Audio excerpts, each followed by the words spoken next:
All right. Good afternoon, everyone.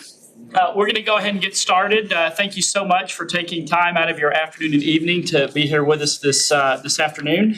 My name is Jonathan Hayes, and I'm the city manager for our city, and we're really looking forward to spending some time with all of you all this afternoon. I will let you know, even though you don't see any microphones like out in front of the tables, I can assure you they're in the ceiling. And you will be recorded. We're not streaming this live, but we are going to record it and post it on our website for anyone that might want to watch it down the road that wasn't able to be here this evening. So you may think you're whispering to your neighbor right next to you, but I can assure you it will be picked up. So that even applies to our audience. So just be mindful of that during our time. We're going to go around the room alphabetically with each of our folks that are here. And this is going to be one of several roundtables and workshops to both educate and inform our community and our elected officials and maybe even some of our staff like myself. We also expect to identify local capabilities and needs as well as the best way to address the needs of our community. The city, we want to create a collaborative effort in order to achieve affordable housing needs in the city. And all of the organizations that are here, and even those that couldn't make it, all play a critical role in meeting the housing needs in the city of Panama City. We focus on investing in the needs of our citizens through our programs. And again, each of you plays a critical role in that. Going to now recognize each of our elected officials, starting with the mayor and then Commissioner Hughes, Commissioner Lucas, Commissioner Granger, Commissioner Street, just to provide some opening remarks. And then, sorry to Anchorage, but alphabetically is how we're doing it. So we'll lead off with you. You'll have up to 4 minutes to, again, just share kind of what your program does and a little bit of history on your organization and any insights that you might have. And then after that, we'll get into a time of discussion and Q&A. That'll be led primarily by our elected officials of each of you. So again, thank you so much. And without any further ado, Mr. Mayor. Awesome. Hey, thanks for coming. Everyone here does important and meaningful work. These conversations when we're dealing with people and budgets are emotional and but important to have. And our job as elected official is to have hard conversations. It's not to run from hard conversations, it's to have them. Thank you for being here. Thank you. I was told y'all going to open up some checkbooks and start writing into the city, so sounds great. I appreciate you. No, I'm excited to hear what you have to offer. Being the new guy, had a lot of learning, and so I'm eager to learn some more today. And I will tell you that I have found that there is a true need for housing that I think there's a place for us to help. And looking forward to hearing how we can all work together. Thanks for being here. Good evening. I am delighted that we're here this evening. Before I took the oath as a commissioner, whenever I talked with an elected official about housing, I was told it's a market problem, the market will correct itself. And as we've gone on, that hasn't been the case, and the need has grown. It's harder to get housing for people who work every day, who are at the lower end of the economic spectrum. Those properties just aren't there. And for those of you who have to meet government standards of inspections of homes, quite often what the clients you have, what they can afford, doesn't pass inspection. So there's a great need. And the fact that the city is bringing us together to talk about this, I'm looking forward that as we go forward, we'll be working on not only solving that problem, but others collectively and collaboratively. I'm glad that each of you is here this evening, and I look forward to what we have to do together. Commissioner Granger. Good evening. Thank y'all for being here tonight. Excuse me. Oh, man, it's cold outside, huh? So I'm looking at this as a great experience for us to learn about a lot of the things that are being offered by your various organizations in regards to housing. Personally, I have a son and a daughter-in-law, and they are finding it very, very difficult to find housing that they can afford. So I understand from a very personal perspective of the challenges that a lot of people are facing in finding housing. I think some of these problems are caused by national policy, some of these problems can be solved by local policy. So I'm here to try to have an impact where I can have an impact.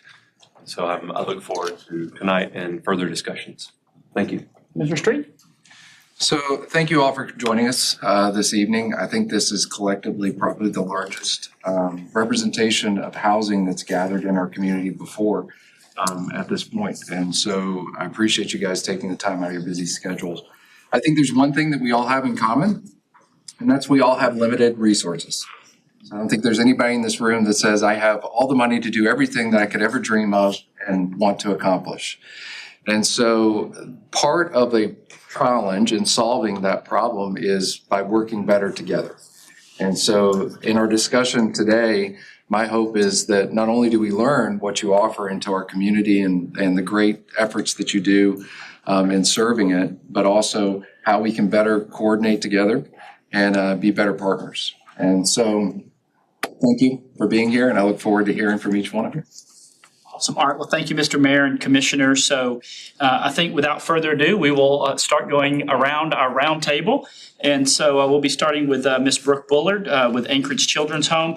And I would also ask, as you kind of kick off sharing your information, let the group know and the commission know, how long you've been, in the job and the position and kind of the level of subject matter expertise that you bring to the table today. So. Yes, thank you so much, Mr. Hayes. My name is Brooke Bullard. I am representing Anchorage Children's Home. It's a local nonprofit organization that started here about 45 years ago for local citizens just like you and I sitting here to fundraise and support Anchorage for displaced kids, abused, homeless, runaway youth. So fast forward 45 years later, we're still doing that meaningful work. We offer emergency shelter services for abused and homeless kids aged 10 to 17. We have transitional living housing for homeless youth aged 16 to 22.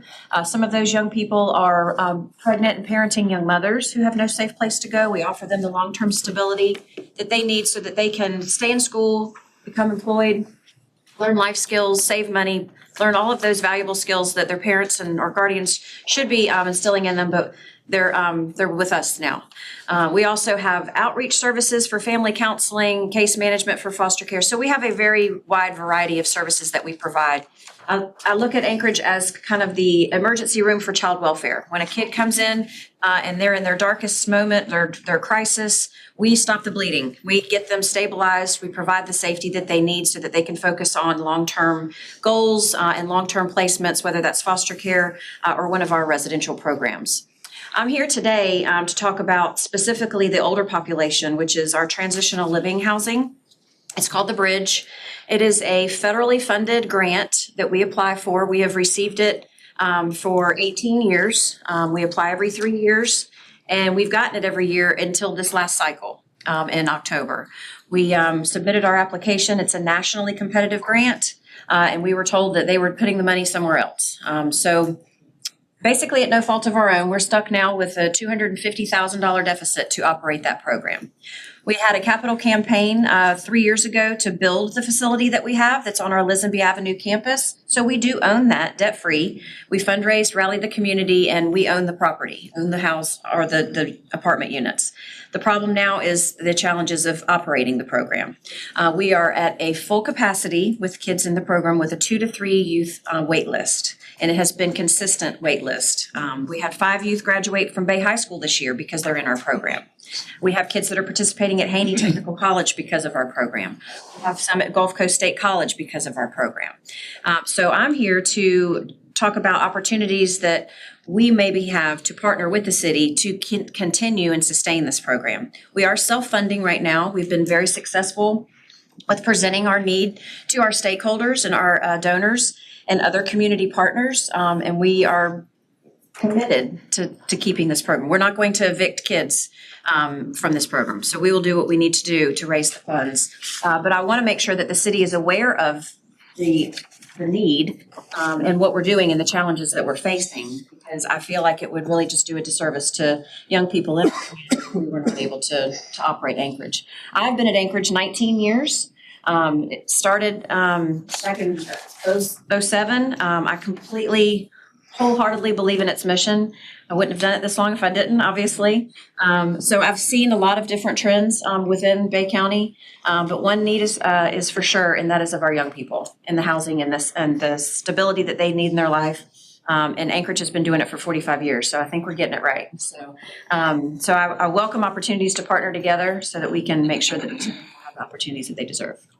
Awesome. Thank you so much, Ms. Bullard. Look at that, 20 seconds to spare. Well done. So kind of set the tempo there. That'll have some more. All right, Mr. Sharp, thank you, sir.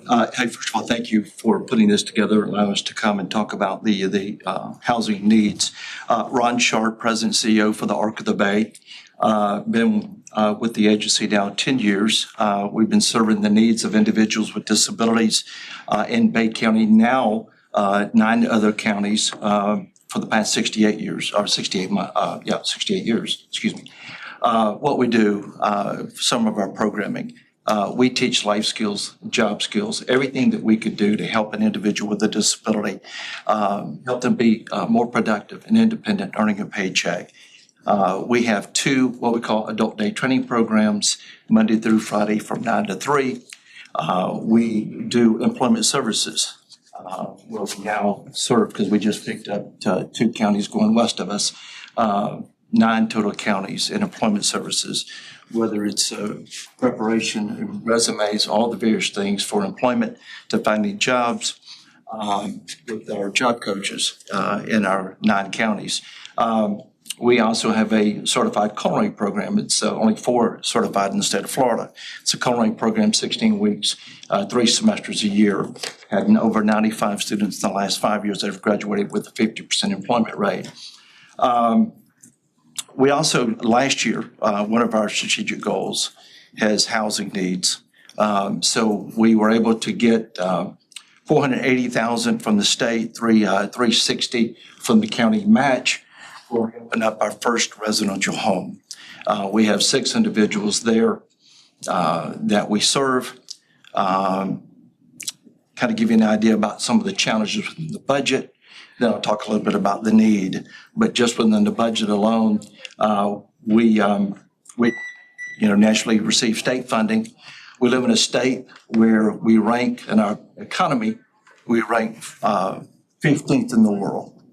Think about that. Our economy ranks 15th in the world, but yet we rank 44th out of 50 states in what the state provides for providers like us.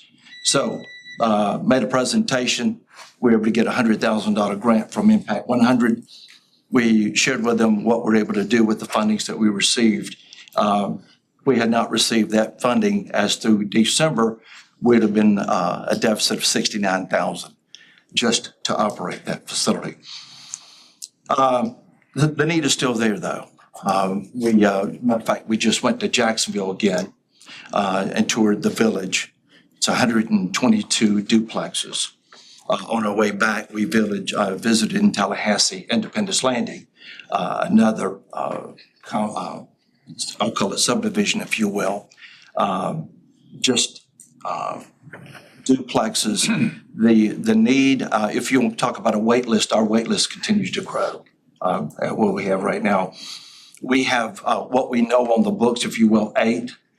But as we get around and we talk and listen to the needs within the community, it could be much, much higher than that. We are looking at some land. There's 40,000 acres that we're looking at right now that we're hoping to hear more in the next 2 months. But the growth, the need for housing for those with individual disabilities is huge. Awesome. Thank you so much. And Mr. Phillips. Thank you, Mr. Hayes, and thank all of you for letting an out-of-towner come here and not to tell you what to do or how to do it, but just to share with you our experience at the Housing Authority and how it might be a model that you could fine-tune for this area. I was on the board of the Commissioners of the Housing Authority for about 20 years and chairman for 15. When I went on the board, the Housing Authority was confronted with a double whammy. We in the Chicago Housing Authority were both within 6 months of being liquidated by HUD because of bluntly, corruption, financial mismanagement, not living up to any standard that anybody would have. Fortunately, because of the leadership of a wonderful woman named Renee Glover, the Atlanta Housing Authority dodged that bullet. Chicago Housing Authority did not. And 3 years later, we were one of the largest, one of the most successful large housing authorities in the country. That was the first whammy. The second whammy was that Atlanta was confronted with the reality that the 96 Olympics were coming to our city. And 3 blocks from the Centennial Olympic Park was the country's first public housing community. It was called Techwood Homes. President Roosevelt came to dedicate it in 1937. It was 526 units, only about 50 of which were habitable. The rest of them were inhabited, but they weren't tenants of the housing authority. They were nefarious folks who used that shelter for their own purposes. The Techwood Homes is 36 acres. It's right next door to the international headquarters for Coca-Cola, in stone's throw of the Georgia Tech campus, right across the street from CNN, and right in the middle of downtown. And what we realized very quickly was that we had to do something before the Olympics to convert that slum into something that the city would be proud of and that the world press would not condemn. And so what we did is realize the realities. And the first reality was that HUD had no money to help us, none at all. It's no surprise to anybody in this room that the HUD budget since then has been cut every year by both Democratic and Republican administrations. It's the old adage, the government giveth and the government taketh away. And so we were liberated by the fact that we knew that HUD, our traditional funder, was not going to be there. So what do? We still had to convert that slum into something that we would be proud of. And so the idea occurred to me that, well, if we know what doesn't work, public financing, let's try something that might, private financing. And the notion that a public housing authority could attract private capital to rebuild a project was laughable to some and pathetic to others. But we knew that what we couldn't do, so we tried it.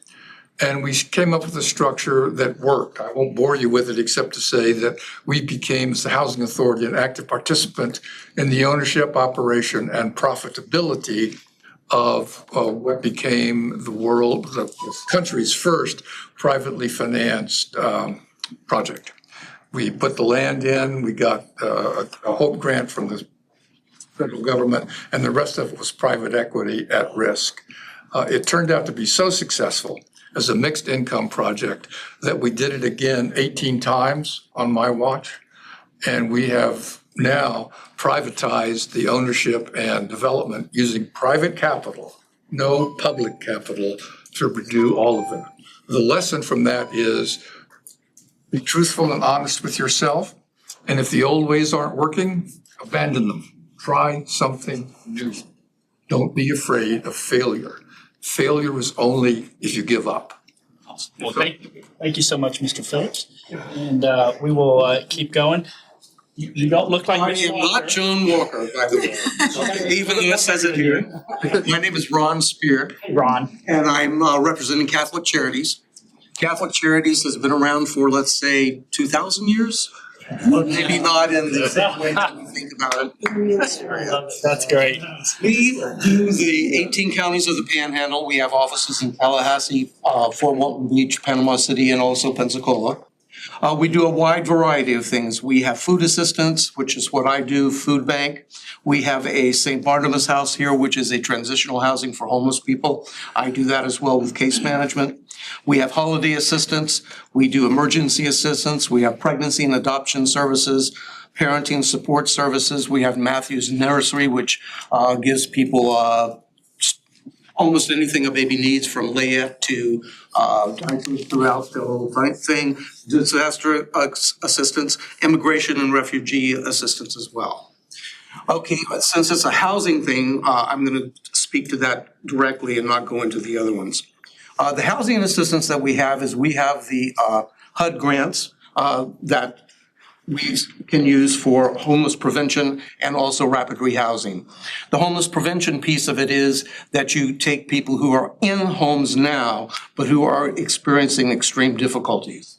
So what we can do with them is we can help them with their bills.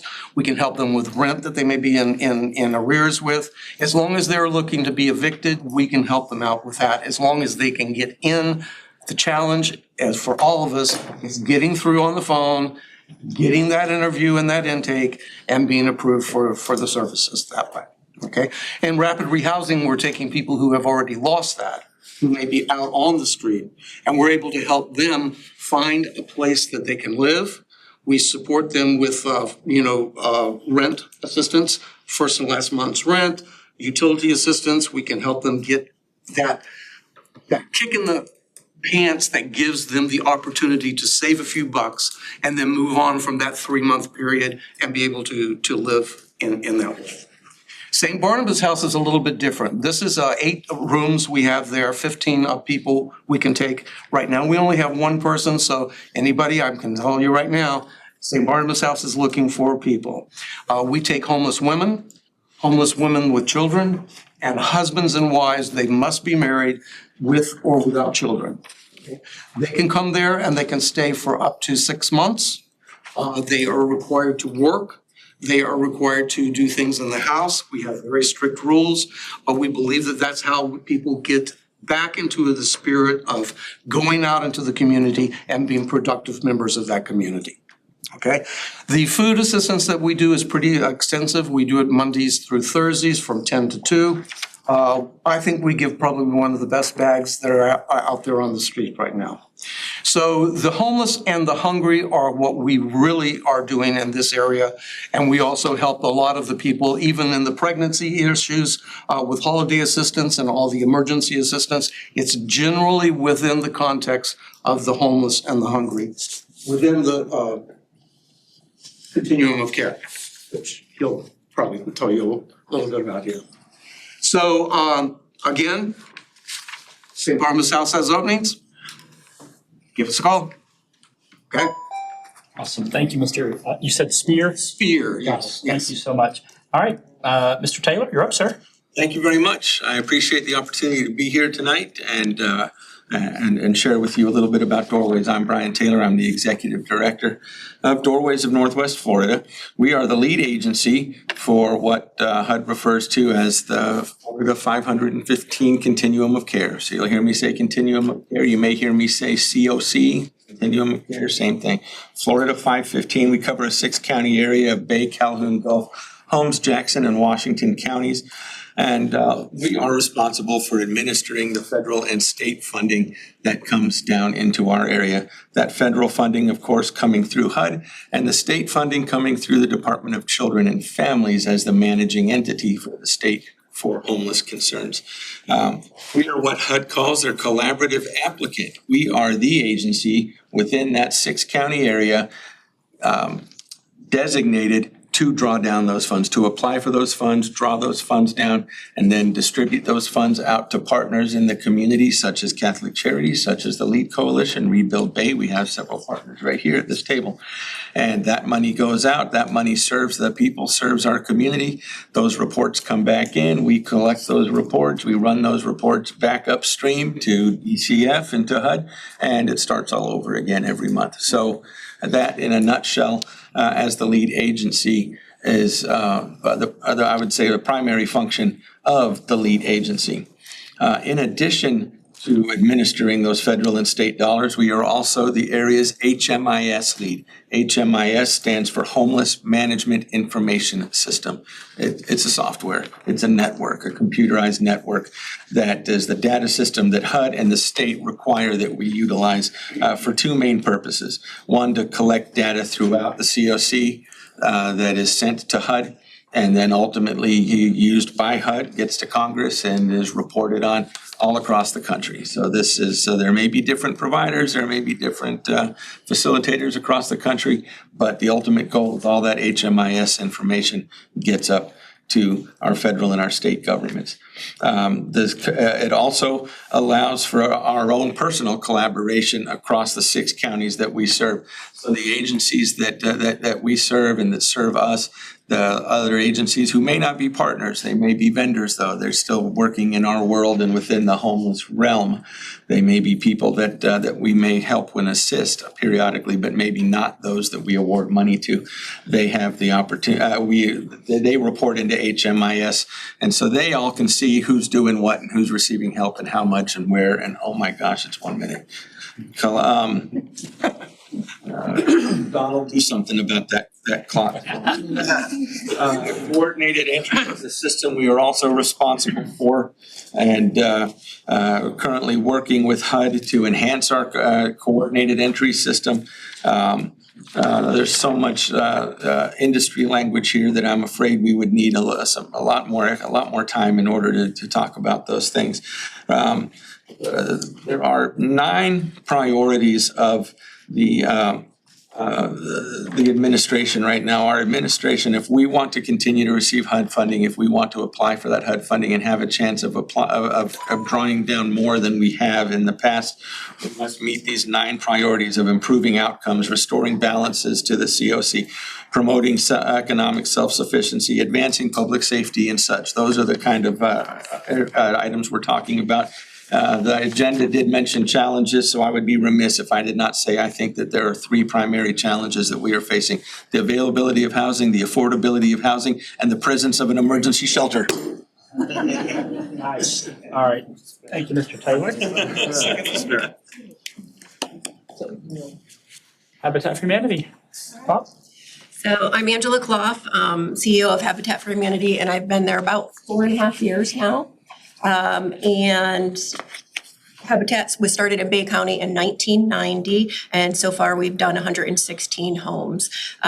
Within those 116 homes, they all also generate tax income that's coming back into the community. I know last year we paid $97,000 some odd dollars just from the homes that we're still holding the mortgage on. So that's not even all of the 116 homes. That's around 68 of those homes.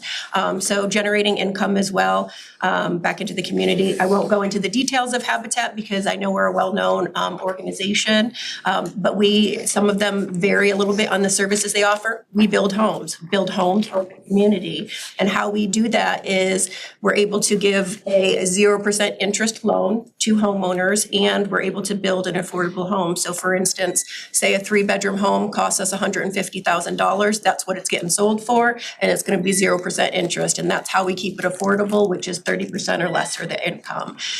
We've looked at the past homeowners, if you add on just 8% to that, you're taking everybody up over half of their income. Add on the true value of that home and the 8% interest, and you're taking everybody up over, that were our homeowners, up over 90% of their income. So that's how we're doing it affordable, is number 1, offering that loan at 0% interest, but also partnerships. Partnerships is very important to us. If it wasn't for partnerships, we would not be where we're at, because it's time, talent, and treasure that gets us where we're at, right? So it's time that we get from major volunteer groups, and that comes from all walks of life. It might be a church that comes out on the build site. It's other nonprofits. We actually had Anchorage out this year. We've had Gorman Marine, Edward Jones, all sorts of different organizations come out, and you might have seen us last week. We have 7 credit unions that are sponsoring our next home coming up, so they were all out on the build site. Other major contributors, it's not just time on the build site. Florida Architects does our home plans. They do not charge us for that. BBIA does lots of services, gets us in Prada homes and different things. They do not charge us for that. So it overall is the partnerships that also supports the work that we do. And it's those community members that are also having skin in the game, just like our homeowners. Our homeowners have to do 500 hours of sweat equity. They have to be involved and take classes and different things. Well, the community does that, and that gives you ownership in your community, and that in itself says something about the work and how they're going to give back to the community in the future. So needs, as far as needs, I know there's a housing program that isn't necessarily common within the city, that isn't necessarily common in other areas of the state. So, Habitat versus kind of what the city is, if there's possibilities to partner and do more. I can tell you that, again, average 3-bedroom home is about 150,000. Last I knew, I don't know for sure, it was about 250 for the city to build a home. Volunteers, just the value of that. Last year alone, we had 812 volunteers, 10,025 hours, which came to $316,874 just in volunteer hours. That doesn't count the other services and donations and partnerships that we have. So the value of that versus just using contractors is a huge value. And then the homeowners in the community, again, it's that buy-in versus just getting a subcontractor out there to do the work. We're inviting the community in to do it. So that's not just savings, but that's an investment in our future. The other part is we are a very well-known Christian organization. So, I mean, just to say, you know, the government alone, you all are going to have some red tape you have to get into. And there's also going to be that lack of trust from the community that makes it a little bit harder. So we are able to work with the community. We get tons of calls, but we don't have a waiting list. We're able to move people right through, and we do like that. And we're very focused on what we do. I know looking at a lot of the different things that housing is doing within the city, Habitat could do some different things too. We've chosen not to because we like to put all of our energy and our effort into what we're doing and do it very good. And I think that that's very important. So if there's any opportunity to partner with some of the funding that you all got, we're happy to do that. And again, we build homes, hope, and community. Thank you, Ms. Klopp. All right, Mr. Myers. Good afternoon. I'm Tim Myers. I'm chairman of the board of Lead Coalition. I am a volunteer at Lead Coalition. Our executive director is here, and I'm sharing here, hopefully hear a different voice. But very quickly, Lead Coalition has a clear strategic goal. I'm going to stick to my notes to make sure I stay within your time. And our strategic goal is to increase access to affordable housing and ownership. Okay, we understand housing is not just about shelter. It's about stability, dignity, and opportunity. Those things are important. LEAD has been deeply engaged in homelessness response through street outreach, emergency shelter placement, and rapid rehousing. Since back in 2021, we have served more than 650 individuals through outreach. We've helped 191 people access emergency shelter and supported over 300 households through rapid rehousing when funding has been available. Pathways to homeownership and neighborhood stability. For the past 4 years, LEAD has hosted the Glenwood Home Buyers Expo. You know, it's an event where it's designed to demystify home buying process and connect our residents with trusted resources. For the past 3 years, we've also partnered with CPAR, strengthening reach and impact through that effort. Also, through education, financial readiness, and access to lenders and housing partners, we see home ownership as both housing solution and a wealth building strategy, which is important, particularly in historically underinvested neighborhoods where displacement remains a real concern. So I just want to say thank you for the opportunity to share our work. Thank you for being part of a collective effort to ensure safe, affordable, and stable housing. That's it. Awesome. Thank you, Mr. Myers. Ms. Henry. Thank you for having us today. So the Housing Authority helps over 1,300 families in Bay County through two main programs. We have public housing, which are our 8 different apartment communities. 4 of those are legacy communities. 1 is a conventional, and then we were able to build back 2 communities, 1 with 2 phases after Hurricane Michael, using Florida Housing process, very competitive process, but we were able to build back new in the original locations. You probably have seen those, the park at Masalina. It's beautiful. It's going to be right across from the MLK Center. And then, of course, Fletcher Black, which is right across from the Government Center on 11th Street. The beauty about building those apartments back is that those are mixed income apartments. So when you see those units, they're beautiful, they're brand new, granite countertops, you know, everything's fantastic in them, modern. But people don't realize that that's a mixed income community. So within that community, you have affordable housing. You have extremely low income public housing residents, and you also have voucher holders in that community. And that's, that's kind of the direction the Housing Authority is going. And it is a private partnership, public-private partnership that allowed us to do that. So we have some new things going on with public housing that's just not traditional. We still have our 4 legacy properties. 2 of those are located in Millville, one by Oakland Terrace, and then our senior property on Lisenby Avenue. And so we're making improvements to those as capital dollars permit, but they're all very well maintained. All of our communities stay full, which is just another thing why we're all here, because we need more of them, right? So they all stay full. Our voucher program is maximized. So we have 642 families on vouchers. And what that means is the voucher is like a housing golden ticket, so to speak. So when folks qualify for that and they receive a housing voucher, they can take that anywhere in Bay County with a participating landlord and use that to help subsidize the rent. As part of a voucher program, we also have a really successful veteran program where we work with the VA in partnership, referrals, and we've housed over 80 veterans on that program locally. We help people, it's what we do. Affordable housing is what we do. Property management is what we do every single day. And the Housing Authority, it's been around since the 50s. It started, the state told the city, you need a housing authority. The city created it since the 50s, and it has evolved. We all know there's administrative changes at HUD, and we're keeping our eyes on that because it could truly affect our programs that are federally funded. That's why we've gone these other avenues with these partnerships to just make sure the housing doesn't go away that's already there that we need so badly. I would say I've been doing this for 9 years now. I started right before Hurricane Michael, so that was fun.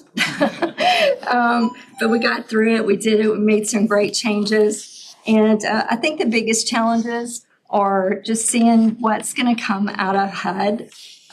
With the funding, we're still working off a CR, and at least through March for us. And we're just keeping our eye on that. But the Housing Authority has been, in a good situation. We've been good stewards of those federal funds.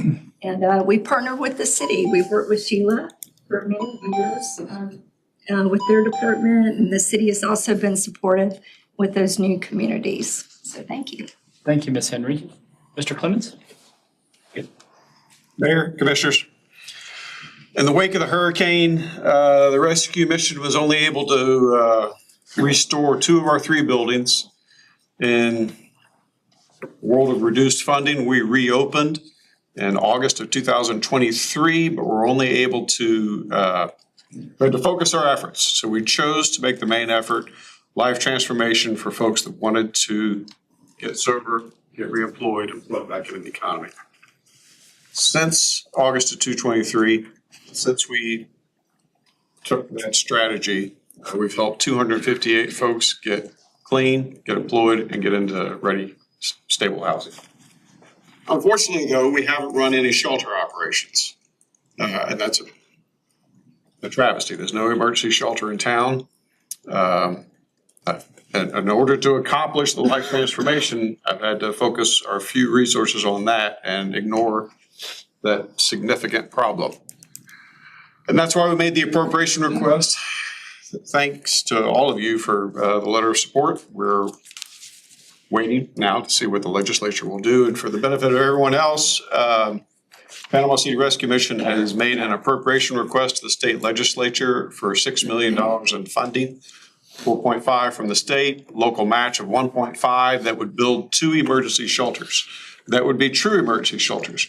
What I currently run has extremely strict screening requirements. It only takes folks that are clean and want to stay clean and are willing to be tested at any time and are willing to work and obey all our rules. If we get the funding for the shelter, we will run it as a true shelter. There will be no screening. We'll take everybody in, provided they're not disruptive or too far under the influence, and we would have a men's shelter that would have a capacity of 47 beds. The women's shelter would have a capacity of 31 beds. Took some flack for that, so I feel compelled to explain. The women's shelter, we put the family rooms there. So I had to give it some space to accommodate families. We're working with the Section Sacred Heart to have a room in each place where we can receive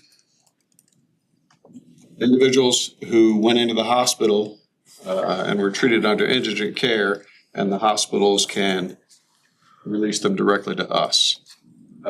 That's still underway. We haven't finished the MOA on that, but we'd like to be able to help collaborate with the hospital in that regard.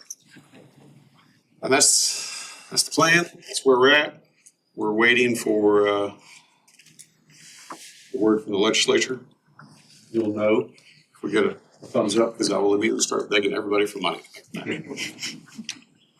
That's all I got. Thank you so much, Mr. Clemens. Ms. Pilson, before we go to you, I just want to point out for some of the latecomers, we are recording this. And the way the microphones are, you may think you're whispering to your neighbor, but I assure you, you're not. And so we will put this on the website later for other folks to watch. So, Ms. Pilson? Good evening. Thanks for allowing me to be here. I'm Donna Pilson with Rebuild Bay County. I am the executive director. Rebuild Bay County started forming right after Hurricane Michael, became an official organization in about March of 2019, and I've been its executive director since August of that same year. We started as the long-term recovery organization for the county, but we are an independent 501c3 organization, which means that we are mostly donation and grant funded. Our mission shifted with all of the disasters that we've had since Hurricane Michael. Our mission shifted from Hurricane Michael recovery only to creating access to critical resources, education, and advocacy to build resilient communities. We basically found that there was more needed than just Hurricane Michael recovery, and there were some efforts that needed to take place in order to prepare our residents to be able to recover a little bit faster.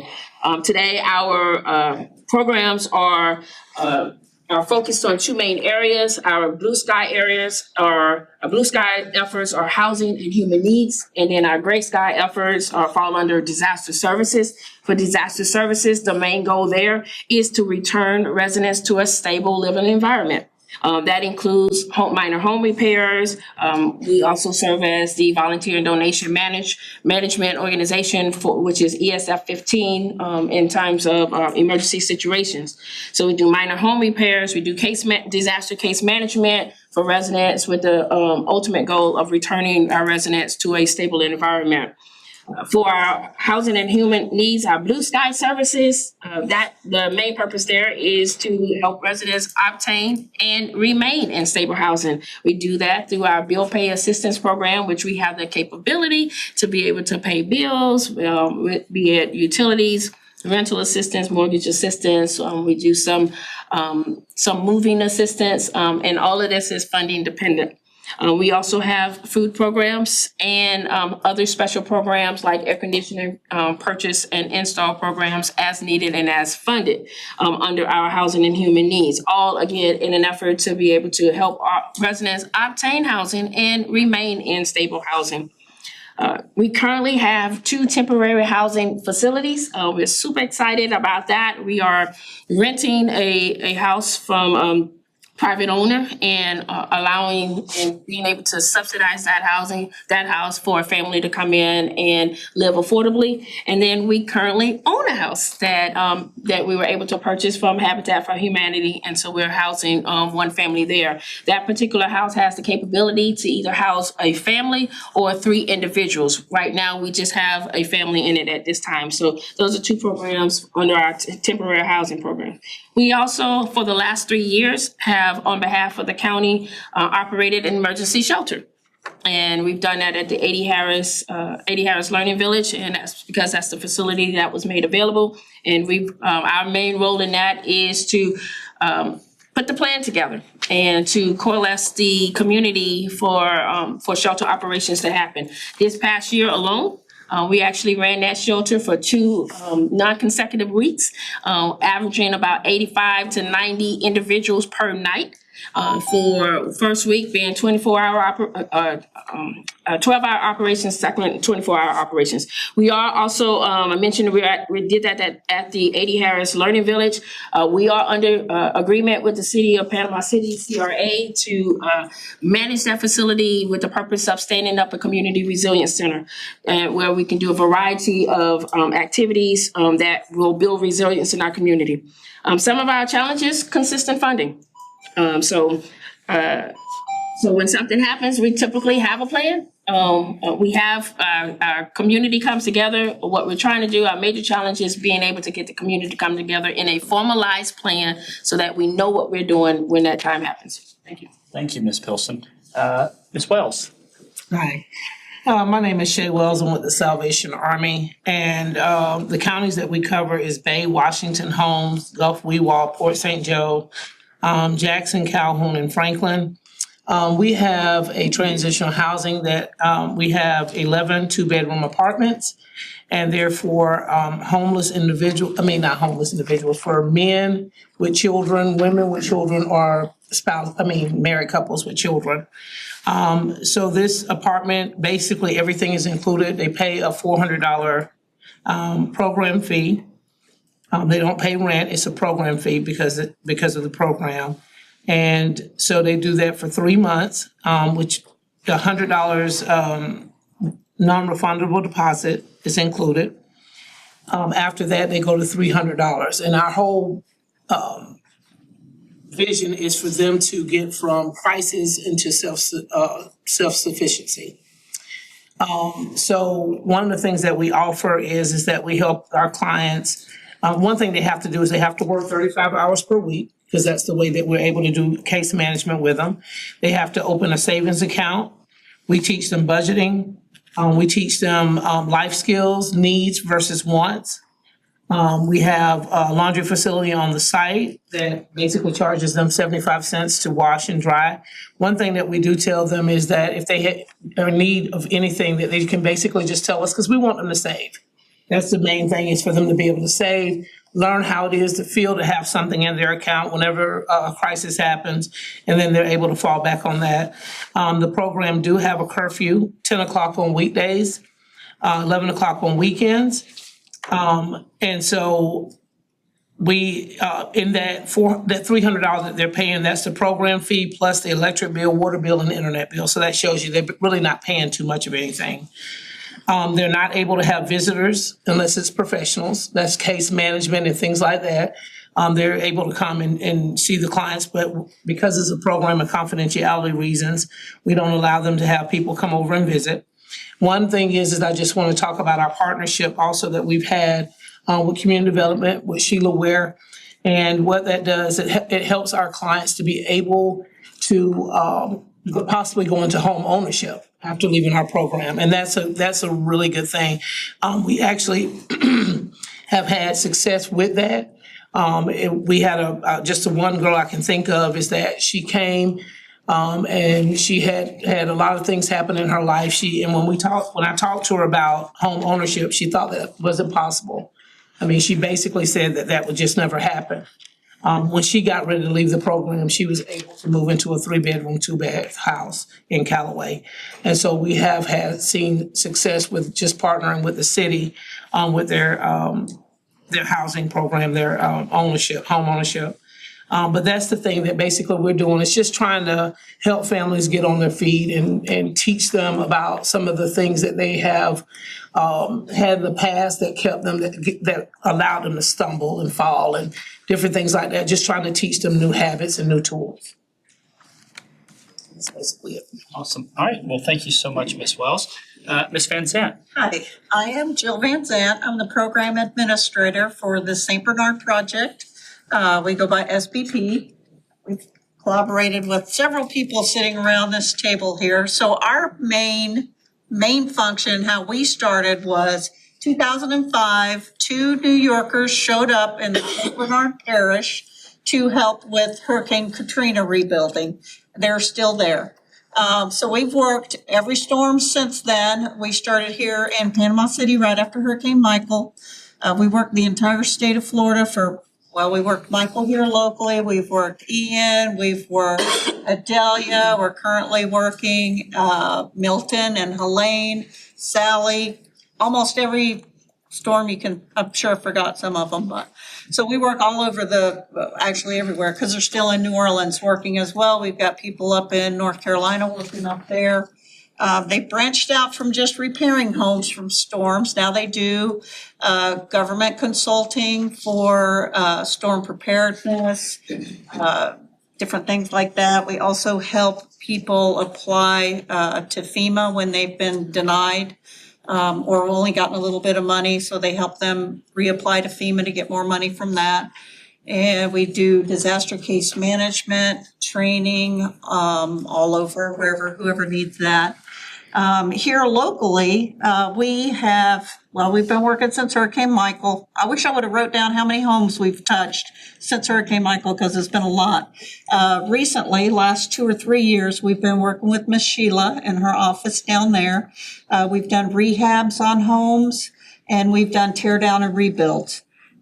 These folks are all low-income families. The homes that they're living in, the ones that have been torn down, it's actually quite sad to go to one of these homes and see where these people are living and have been living basically probably since Hurricane Michael. So we've done a lot of that work with her. We've done the rehabs. We're able to bring some of our philanthropic dollars to the table when we work with them to reduce the cost for the city, the homeowner, whoever might be, however they work their program. That's their thing, but we bring some of our dollars to the table. We've also have one of our own programs. We call it OHAMP. It's the Older Adult Home Modification Program that we run ourselves, that we've had Sheila give us names of people, homes, different things like that we can go into and modify their house so they can age in place. And let's see, it's been a very rewarding program. There's been, it's really nice the homeowners are a little overwhelmed. I get overwhelmed if you can't tell. It's very rewarding work. But their house, they take pictures in front of their old house and then they come in and they just are, crazy. And we're not building them mansions. We're not, they're getting very nice houses, upgraded builder grade materials and stuff, but it is worlds away from what they were living in before that house was torn down or rehabbed or anything like that. So it's been a very rewarding program. We're also trying to get some more dollars for our program, one of our programs, to do some stormwater mitigation for homes around here to help people see how to keep the flooding out of, which would be wonderful for this area, keep flooding out of their houses and things like that. Just from the rain, Florida rains flood people's houses. I think that's it. Doesn't sound like much, but. Thank you, Ms. Van Zandt. And Ms. Ware with the city. I'm Sheila Ware, the Director of Housing and Community Services with the city. I have been with the city going on to my 29th year in May. I have been working in the housing department ever since I've been with the city. I have recently become the director 2 years now, possibly. Yeah, you were acting for you. Yeah. So I am thankful that all of you are participating today. We want to strengthen our partnerships. We do some of that now, but we really want to increase that partnership. Everyone's funding is becoming limited, so strengthening these partnerships is going to be the key for us to increase affordable housing in the city limits. Our funding has been minimized, so is everyone else's. This is not a city problem. It's not a you problem. It's not a me problem. It is everyone's problem. And we can all, if we collaborate together, we can achieve the goal of bringing additional affordable housing to the city limits. So that's what I'm challenged to do. Happy to be able to do that. And I look forward to working with all of you. Our program is challenged with assisting families obtaining sustainable, affordable, decent, safe housing. And we do have an array of programs that we offer. And the way that we have because Florida Housing challenges us to do a smorgasbord of programs, we evaluate what is the greatest need. So the greatest need that we, on the programs that we, that are utilized most with the city are our purchase assistance program, our rental assistance program. We didn't always participate in rental, but as a result of COVID, Hurricane Michael, we saw the huge need for rental assistance. We also have an owner-occupied rehab. We have reconstruction infill, which is part of our purchase assistance program, and the demolition reconstruction. We also offer housing counseling. The housing counseling is a huge part of a homeowner being successful and moving forward because we want them to be sustainable. In the state of Florida, there are 65 housing counseling agencies, and in the whole state, and that's not a lot. But Panama City is a certified housing counseling agency. So anyone that is struggling in Bay County with mortgage payments, and they're needing housing counseling, HUD refers them to our office. We're listed on the HUD website, and we try to work with them, with their lender directly to keep them from losing their home. We don't do a lot of financial assistance with that program because our goal is to exhaust all possibilities with the lender. And we've been very successful at being able to do that. Last year from January of 2025 through December, we have counseled 100 families and we assisted. So that's how successful we are with getting those modifications done for those clients.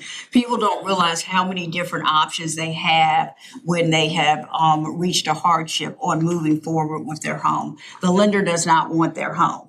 And that is a misconception that a lot of homeowners have. Oh, the lender's just going to take it from me. No, they are not. And many times the struggle with that is they don't fill out the application correctly. Our office takes more of a hands-on approach. We like to meet with the client and meet them where they are. Everyone that wants to be a homeowner is not able to be a homeowner. Some people will be forever renters, and that is okay. But we try to navigate through that process, and a big part of that is the education. Some numbers that I just wanted to share with you. Last year, from December to January, we assisted 205 clients. Through our purchase assistance programs, 15 clients went through that program where they received down payment and closing cost assistance. $50,000 is awarded in down payment, up to 10 in reasonable closing cost assistance.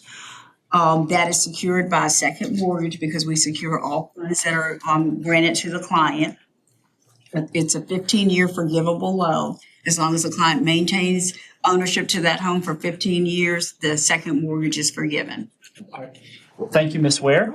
All right, so, we're now going to move into the Q&A. I will just point out that we are privileged to have Mr. Michael Chaney, the Director of the Catalyst Program of the Florida Housing Coalition, as well as Mr. Ashawn Nesbitt, the CEO of the Florida Housing Coalition. They're here to listen and soak all of this in, and they will kind of close out the evening with some of the next step and key takeaways from their perspective. So, gentlemen, we'll recognize you here shortly. So. We will limit responses to the questions to 90 seconds just to make sure that we continue to move on. But at that point, I would just open it up to Mr. Mayor, Commissioners, if y'all have any questions, if you want to lead off or defer to. Certainly. So as a new elected official like Rob, you're still trying to get a grasp on all the different acronyms. And as everyone around the table, you can hear some people say, we already partner with the city doing these things, or we get these sort of funding mechanisms, or Doorway supports us. I don't know the best way, but I want to kind of get an understanding of, if you have a current partnership with the city, what do we do? And your other buckets of funding mechanisms, governmental funding mechanisms, what would be the best way to go? Would show of hands or go around the table really quickly? I was going to ask the same, who's participating in the city? Yeah, I mean, I think you could probably just show of hands if you wanted to. That'd probably be quicker. I also want to know with the city, what do we currently do with our partnership with them? Okay. So do you just go around the table like do we currently partner? Sure. Anyone? Yeah. So nothing? So anyone who's currently partnering with us, just raise your hand and tell us what the partnership currently is. Yeah, well, we're a tenant. Ms. Henry? Well, the city was instrumental in our government support for our new rebuilds that we did. The city also helped our applicants that were previous housing authority people move back into the new housing, covering security deposits and some utility assistance. They still do that with some of our residents and voucher holders today. So we are under agreement with the CRA for, to manage A.D. Harris Learning Village. And then we partner with Sheila's department and referrals going in both directions. Same thing, Salvation Army, we refer our clients to them for home ownership, to help them to own a home, and also refer them as well for rental assistance and things like that. So when y'all are doing home ownership, y'all going to SHIP? Is that when they're? Yes. And they have to have gone through your program, completed it before they go to Sheila? Yes. Okay. Immediately, we have, what I love about it is that Sheila basically told us to refer our clients, even if they're basically still having some credit issues. And she has actually helped them along the way with the credit issues, helping them to get their credit together and things like that. So we immediately, when they're in our program, I go ahead on and tell them about that program. So we as folks come in and request assistance, and what we're trying to build up the Resilience Center to be able to do is someone can come in and say, I need. And once they come in and identify that need, if there's a organization or agency within the city or within the area that does that, we will make that referral. So we may not take them into our Rebuild Bay client system, because we can do an automatic referral to those organizations that will have those type of programs that can meet that need. Do you all have any relationships with private lenders to help get qualified? So when they're working with Sheila, you've got the money on this side? Basically. Is that a Sheila? Is that, oh, okay. All right, that's fair. Doorways, who do you fund? Yeah. I know a few people mentioned Doorways. Right, there are 7 agencies that locally that applied for funding this past time around. And we have distributed those funds, the HUD funds and the state funds, to those agencies, such as Catholic Charities, Lead Coalition, Rebuild Bay County. The Evers House is another institution who receives money within Bay County. The other 3 are Innovative Charities, which serves Jackson County. Concerned Citizens of Gulf Coast, which is an LTRO that came out of the ashes of Hurricane Michael as well in Gulf County. And also in Jackson County is Chrome Ministries, which is a men's and now soon to be women's recovery facility in Marietta and Jackson County. So those are the 7 that we serve with that HUD and primarily with the state money we draw down. And there are other agencies who benefit, who we refer to, just like Donna. I mean, Donna, you explained that really, really well. Nice job. And so we all are involved in that together. Is that an annual funding? Yeah, yes. Yes, sometimes the HUD requests that we get are for 2 years, sometimes they're for 1 year. And sometimes we don't know what it's gonna be until we get it, so. And it's not nearly enough. So I talked about veterans. As in the homeless community, what percentage do you think are veterans? A lot? I can't answer for the current homeless. In short, I don't know. But just anecdotally, I'm gonna say less than 10%. But even at that, I find the veterans, and they're easy for me to talk to, I find the veterans less inclined to take advantage of our services than some of the others. There seems to be a segment of them that are choosing that. So when you're working with veterans, one of the problems, my dad and another lawyer in town that were veterans, they created what's called Veterans Court and before the storm. And what it allowed a veteran to do was not get into our legal system, which is slow and painful, and it works a lot like what y'all have described. They have to get a job, they have to get clean, they have to get a sponsor. It was 12-step based. And there were a lot of veterans that were jumping on it for that very reason. They didn't want to take advantage of, they wanted to get better. a lot of mental health going on there. And that went away from the storm, but I'm wondering how do we get those guys back? Or how are we helping them? And not to separate veterans from just homeless, but that was a large community, and I just heard that, so I just wanted to ask how are you working specifically with them, if at all? Commissioners, I think there's a few more agencies that do partner with our housing program, just to fully answer Mr. Mayor's question. I know there's a couple more. SBB, yeah. So I think we just turned over our 5th or 6th due bill right before Christmas. Yes. Right about that, but so we don't use government funds on those. Ours are philanthropic dollars. We get money from Travelers Insurance. They give us money to do fortified roofs. So we put that money towards any roof that we're doing for the city. So all of our houses are built to fortified standards. So they have more nails in them, more tie down straps, more of all the good stuff in them. We also get Lowe's, gives us our organization literally millions of dollars every year. We use those to buy supplies from Lowe's, so it works good for them. But yeah, so we use those dollars. Now, our OHAMP program is a HUD program, so that's the only government source. But then Sheila would just let us know if she had a referral that contacted her about retrofitting their house or something like that the city, they give those to us and then we pay for all of that. That's the only real government funds that we use locally, is just for that program. Everything else is donations. And our office refers out about 1,500 clients a year that we are unable to assist to the different agencies. Yeah.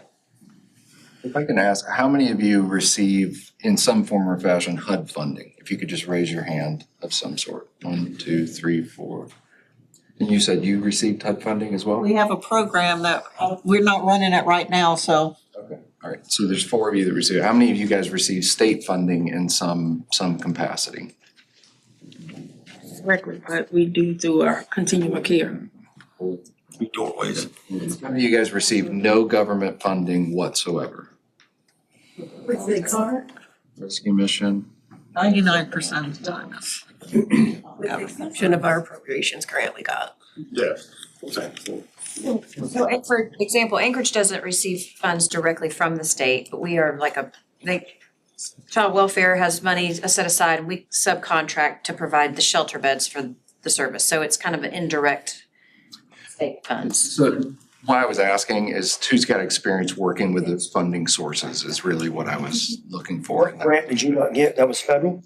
So that was a federal funded grant, the Department of Health and Human Services. So it's national competitive, and it's for our transitional living program. And it's a 3-year grant, and we reapply every 3 years. It's $250,000 a year. And this October, we were told that we weren't going to get it after 18 years. That's one section of your funding. That's just one program. Yes, we have several others, but that's the one that's the most significant impact for us right now.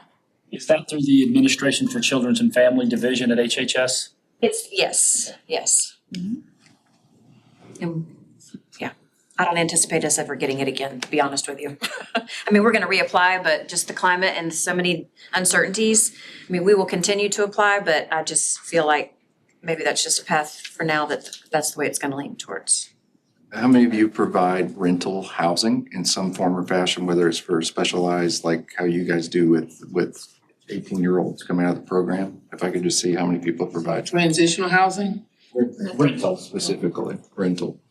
The concept we do, but for our organization, it's different. It's a program for us. So we don't have tenants, rental tenants. We have program participants. Okay, so let me ask the question. There's a fee involved for housing.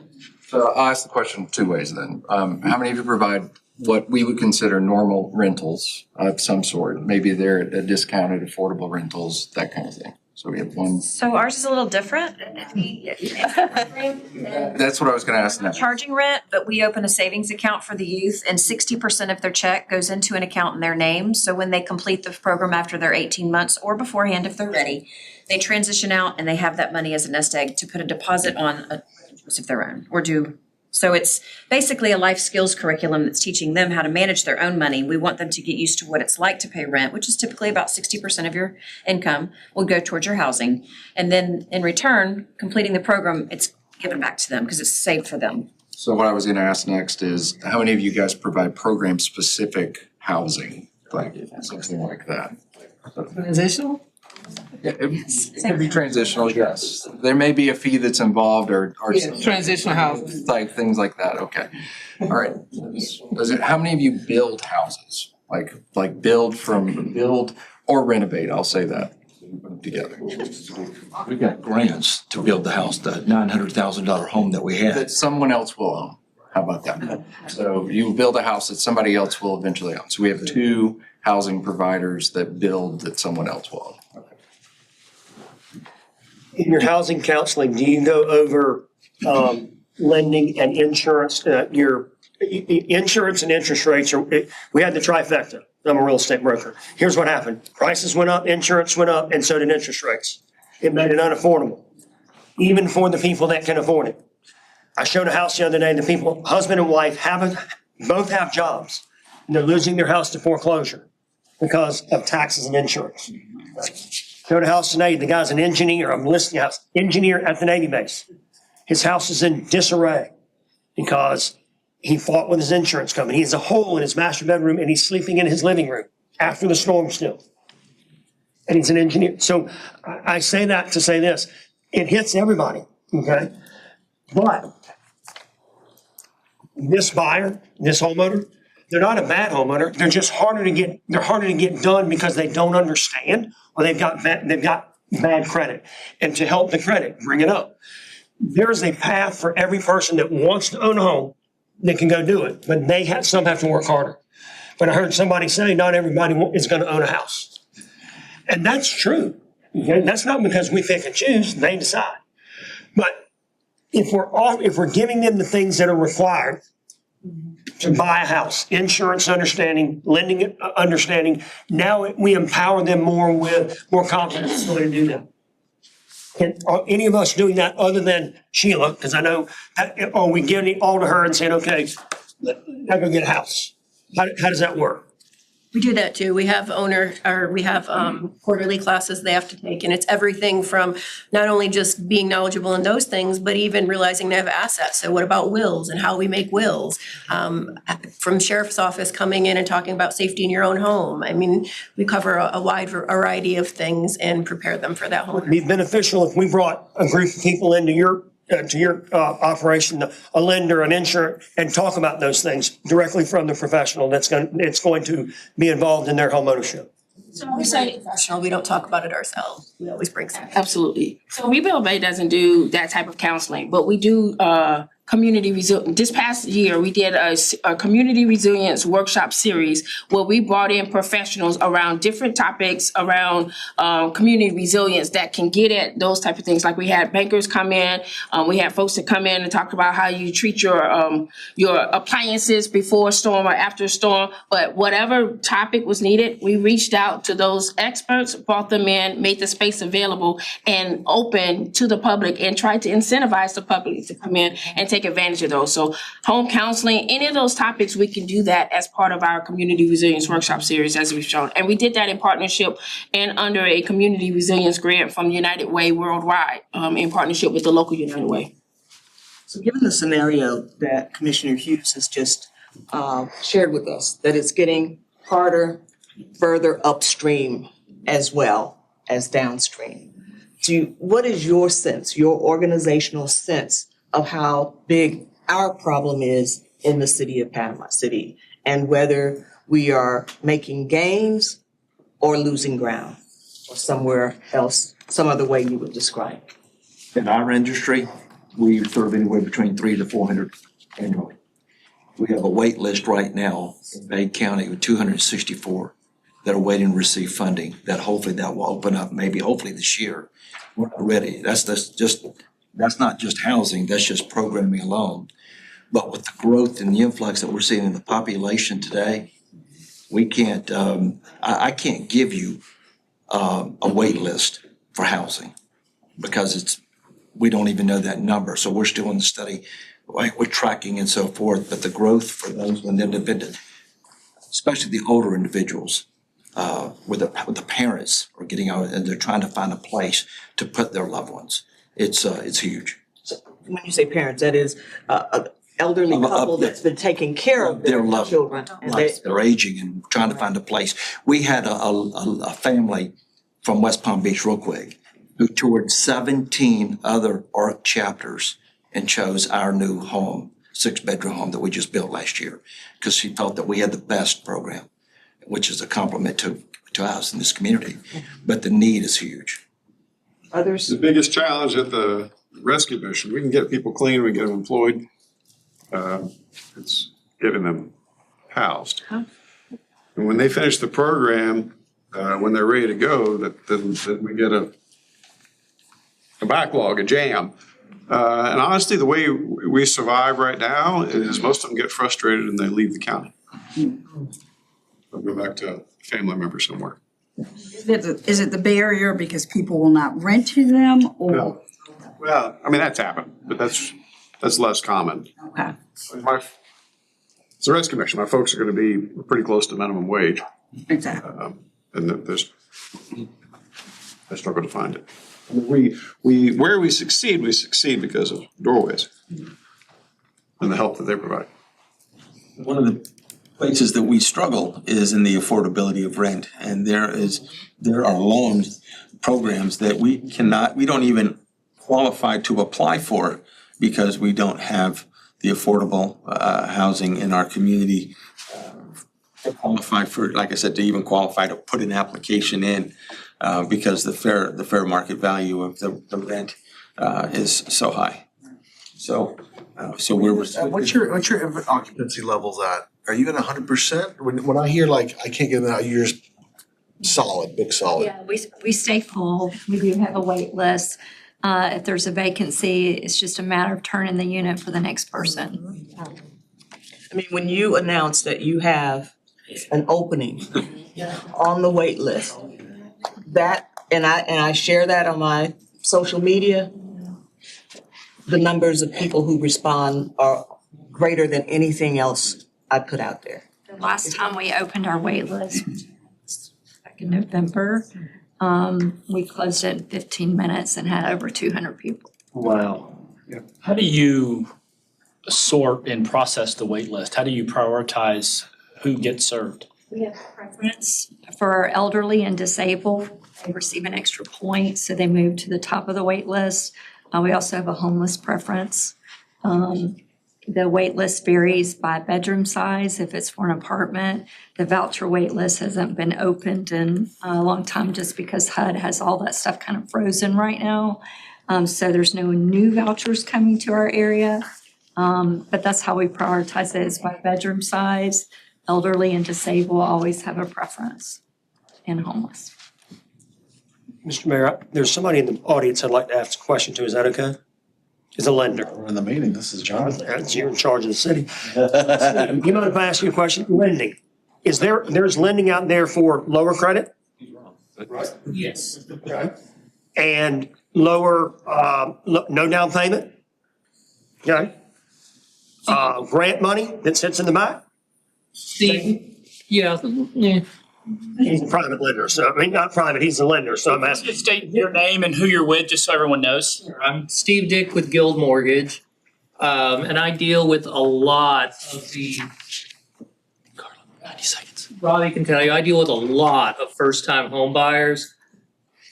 And a lot of what we do is we counsel them, we get their credit up.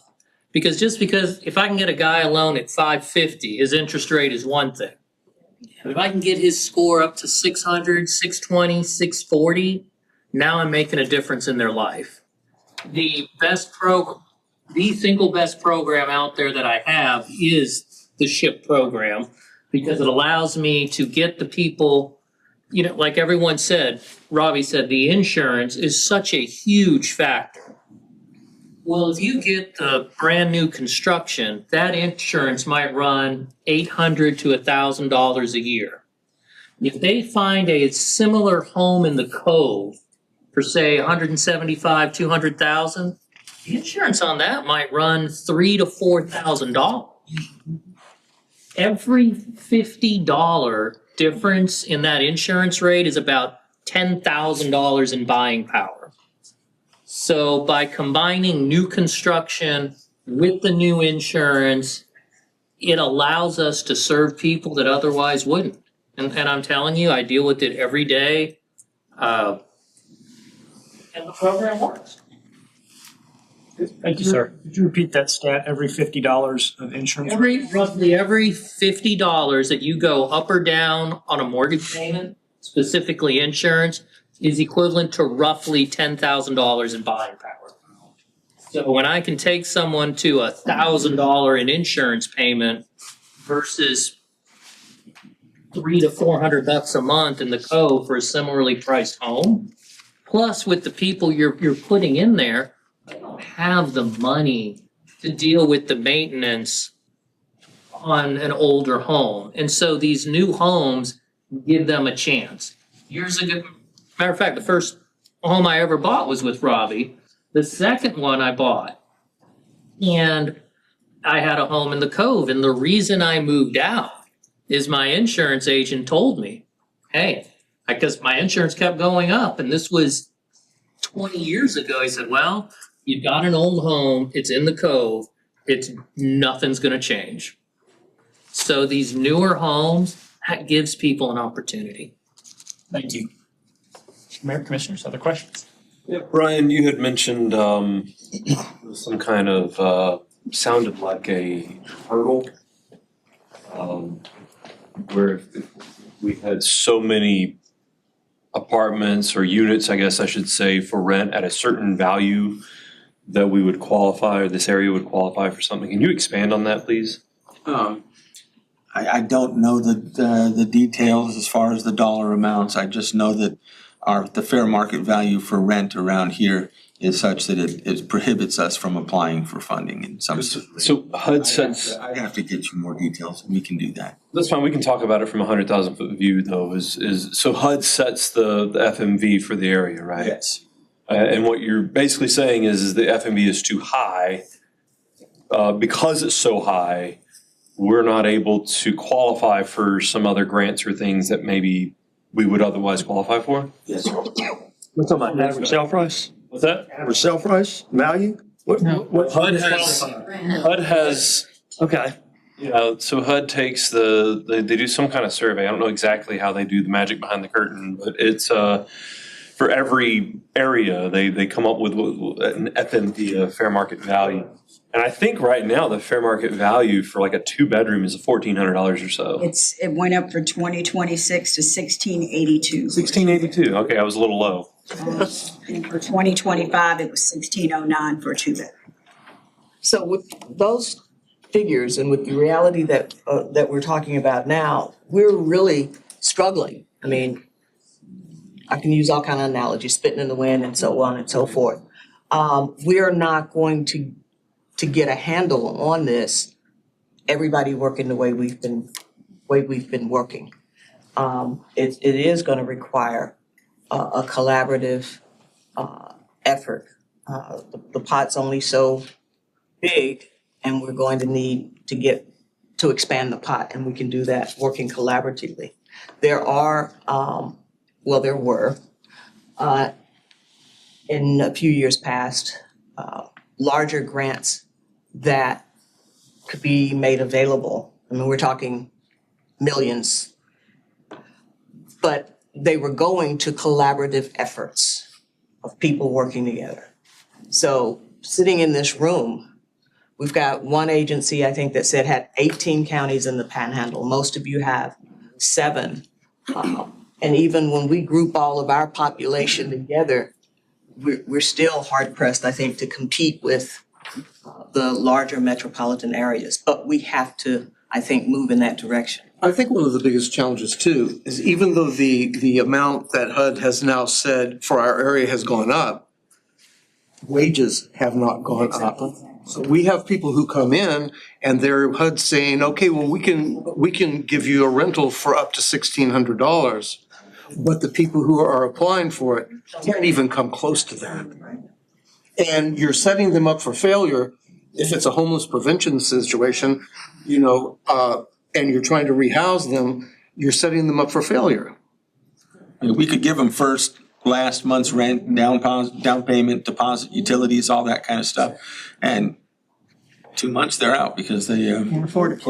And if you're homeless, wouldn't you go to someplace and have a house for two months? Rather than be sleeping in the park or out in the woods or? People who work quite often sleep in their cars. Yes, yes. You don't know how many people actually sleep in their cars. We have our young people for 18 months, and during that time, we're teaching them the life skills and they're getting a job and they're staying in school. But when they transition out after 18 months, and we even give them that 60% that they've saved, they're gonna end up either being in a very dangerous situation because they're not going to be able to sustain that, and they're gonna go maybe back to where they came from before we got them, which is very maybe domestic violence or abuse or substance abuse, whatever that looks like. So we have to figure out a way for it to be sustainable. A 21-year-old, 22-year-old young person, coming out of a transitional living program, we have an endowment set up at Haney. We have all of the things, everything lined up for them. But if they can't afford it, then they're not going to be successful. And then we're just it's a vicious cycle that just keeps repeating itself over and over again. Just with them. I'd like to hear from Mr. Phillips. You probably had heard a lot of these conversations before in Atlanta and Chicago and HUD being the scapegoat for conversations. I want to hear more about how you potentially have solved or your organizations have worked around HUD. The Atlanta plan, I think it was called, when I was Googling you. Well, again, I didn't come down here to tell you what to do. Please do. Just tell us what you've done. One of the lessons that we learned at the Housing Authority and in my day job is, and this is going to sound a little counterintuitive, but money follows ideas. You mustn't make the idea contingent upon the money. And so if you present an idea, like we did with the Housing Authority, we'd never gotten that money before because we hadn't tried. But we put together a program that showed people willing to write checks for tens of millions of dollars because it was worthy of their support. And the Housing Authority did it. Our local development authority has adopted it. And what I would encourage each of you to do is, in the words of Senator Kennedy, don't look at things as the way they are and ask why. Dream of things that never were and ask why not. Because if you continue, if anyone continues to look at the way things are, they're not going to change. You'll be having these conversations this time next year and for the next 4 years. We were compelled in Atlanta to adopt new thinking. We had no choice because we knew the old ways didn't work. And if we were going to perform our statutory duty, because they didn't change the provisions of the 1936 Housing Act for us, we still had to supply that housing for the working poor. We just had to do it a different way. And as listen, I know how frustrated you are. Every one of you speaks from your heart as well as your head. And with all due respect, that's not enough. You need kind of, okay, what can I imagine? Forget the money for a moment. Okay? What would I imagine if I had all the money I needed to fulfill my program or my goals? Okay? Don't let the money retard either your imagination, your ambition, or your thinking. If you get a clear thought with solid ambition, I promise you the money will be there. Yeah. Now, it won't come from the traditional sources because the traditional sources are requiring you to think the traditional way. And you know how that ends. You all are here examples of that institutional thinking. And so just don't be afraid, try something. As I said, if it doesn't work, it's not a failure, it's just a setback. The only time you fail in life is if you give up.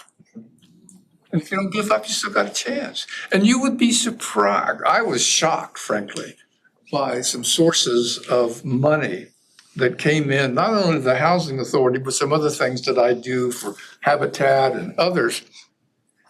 because they saw, the people who wrote the check saw something that worked. And they wanted to be associated with success.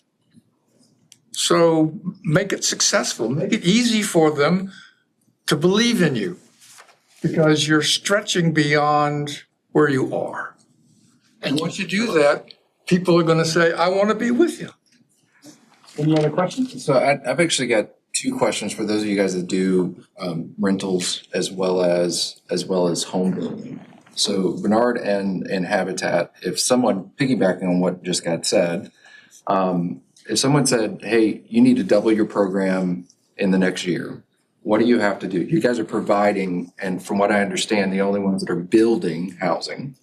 So what do you need to double your housing? I'm gonna ask you a similar question, Terry, about rentals.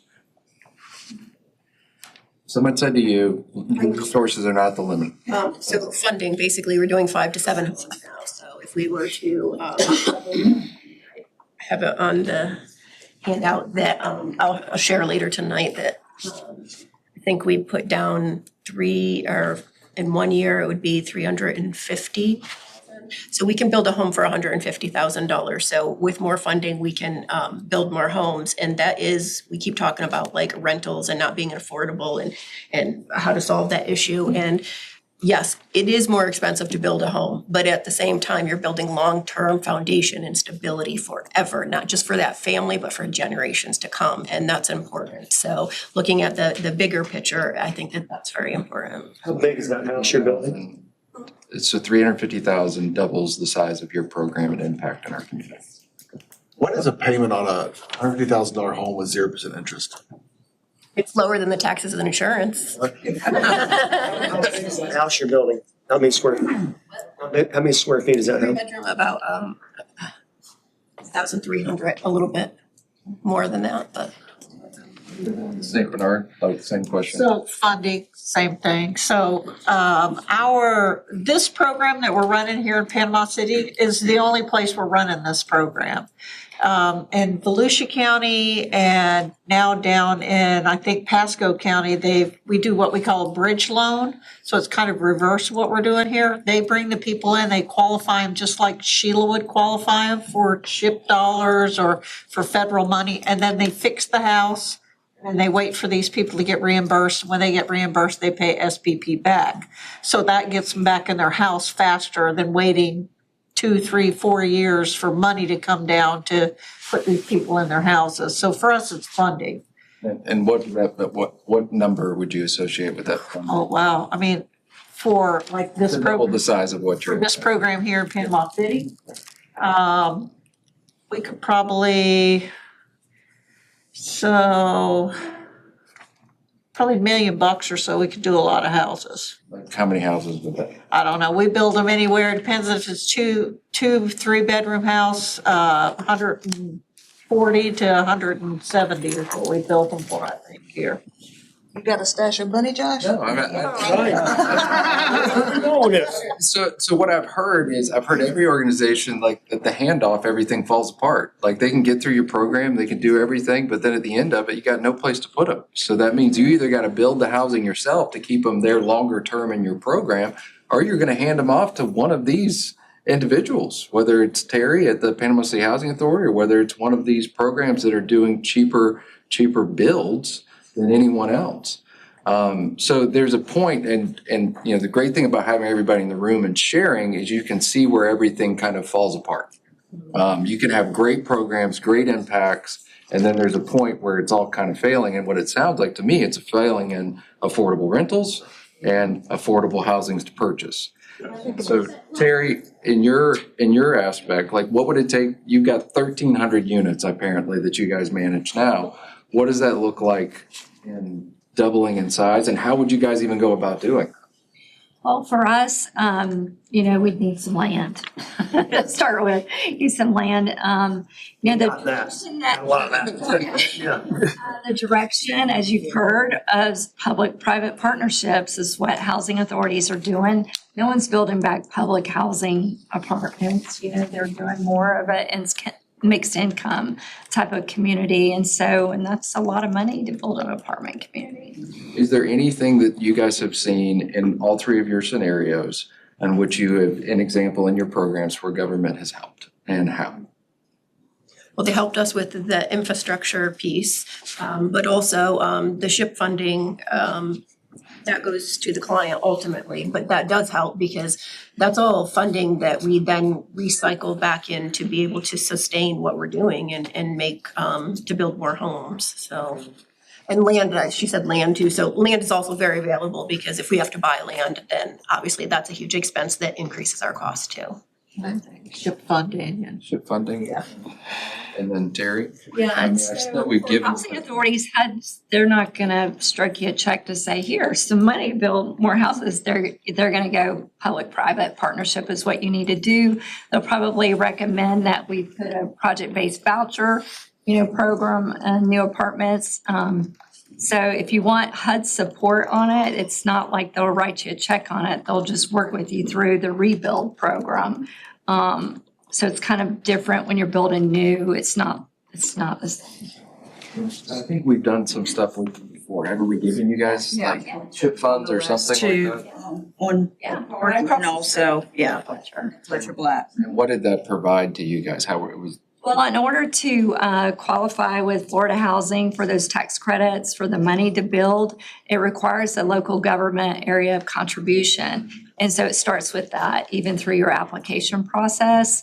And so without that, we couldn't have rebuilt. And of course, the money helps, but really it's showing that the city wants that there and supports that. So it's actually part of the beginning process with Florida Housing. Is there anybody else in that? How many of you would benefit from land or, something like that? So how many of you guys would just? Anybody? You raise your hand? I could use land. What would you guys use land for? Subdivisions, departments, duplexes. Right? Your family, Mark. Where will he go? Then, like I said, we got the Florida Finance Corporation, $480,000, right? We got the SHIP from the county for $360 match. You got to get those local dollars to go with that, the investment. The land, like you said, that's that local dollar match that you need to go after other things. But we need land. Is it fair to say that your organization got into housing because your clients had the need? Oh, absolutely. We've got a strategic plan that we've been working on. And this is not me, it's we. But we started, when I got there 10 years ago, our annual budget was $1 million. We're at 2.7 now. And it's all. So it offers a return to the organization as well. We're gonna build it. Okay, that's not cocky, it's just what it's gonna be. Because like you said, what gets measured gets done. So it's just a matter of time, because we're not gonna let up. Because we've got the needs are there, we're not going away. So who wants to jump on board, and then we grow together, we learn together, but it will happen. I want to comment on something that Josh was talking about. Affordability is based off of real cost. And when you're buying lumber and I'm buying, it's all the same price. We're not getting a discount for copper, we're not getting a discount, but the benefit you might have is maybe you're getting with no building percentage in there. And so the land is really important because right now, the city could give you a piece of dirt and you can build a 3-bedroom, 2-bath house. I can go buy a lot, build the same house, and I can't play ball. Okay? That's how important the land is. Okay? But the cost is the cost. So when we talk about high rents, well, I got to be able to cover the mortgage, and it costs me a lot of money to build it, even at using builder grade, for example. And so a lot of times we hear, well, it's just too expensive. Well, this is the best that they can do, and in the private world, there's got to be some return for that person taking the risk, and in the government world, the land is our contribution. But there's somewhere in there that we may make a return on that later on, okay?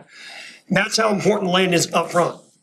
But we can't take the cost down unless you have whoever doing Lowe's and Habitat for Humanity, there's the benefit, okay? How do you bring that down? Have y'all worked on how to bring those costs down? Because I can't figure that part out. And that would really be a game changer. What was it that on the land? Ma'am? No, on the construction on the property. The land is land. I mean, it costs what it costs. Construction of the property? Construction of the vertical construction, if you found a way to bring that down, other than Lowe's giving you all the money or giving you, those are exceptions to the rule, but everybody else is playing by the real cost. You see what I'm saying? We're at a disadvantage already because of the cost. But part of the challenge is that the market isn't trying to serve the people that we are sitting around talking about today. Because it can't afford it. The market, these folks can't afford the market rate. And so there's the gap. And there's three, everyone's running a program, but there's three people that are providing in use that ultimately is, there's nobody that can build a house for $150,000. $115 a square foot. That's not happening. There's no way.